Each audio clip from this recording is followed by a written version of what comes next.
I've learned a bit more since my previous JX Pro videos, and so today I'd like to share some updates. First, when using RDT, excess moisture is something people tend to worry about. As a precaution, I put some paper towel in the grinding chamber after use. This seems to be enough to pull any excess moisture from the grinder. I've also recently started experimenting with making the grinder stepless.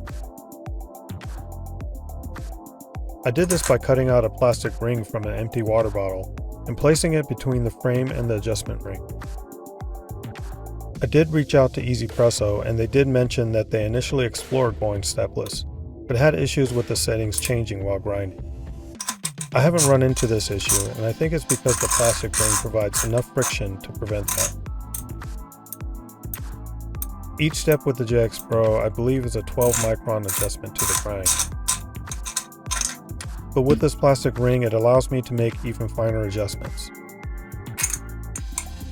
In practice, I'm mainly just using it to adjust between clicks. So basically going from 12 microns per adjustment to 6 microns.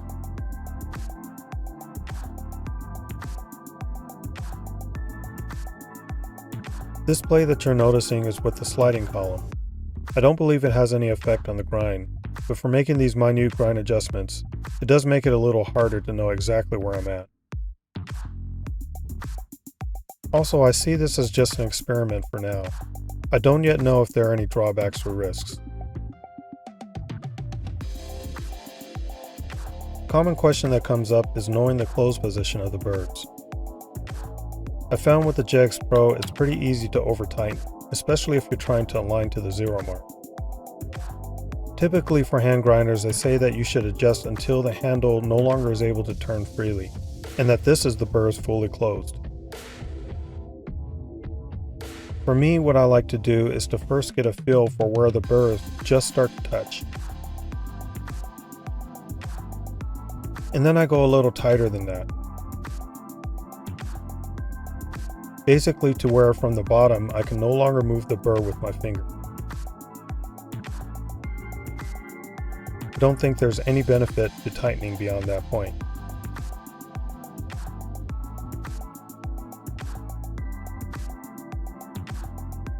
With just the weight of the handle, the burrs are still able to turn. I mainly do it this way to ensure that I never over-tighten.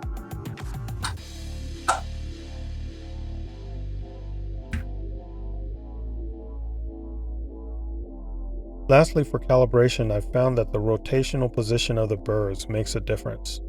I added a piece of tape to the top of the shaft and marked an arrow. When adjusting to 0, it can be significantly tighter depending on the shaft orientation. Here you can see that at 0, it's tight enough that the handle no longer turns.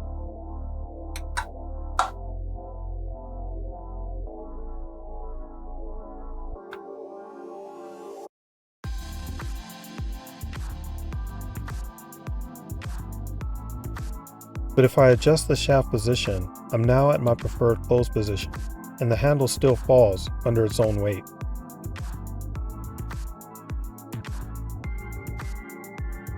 I'm not sure yet why this is the case, but I will give an update as I learn more. If it seems like your 0 setting shifts around, maybe this is something to look into.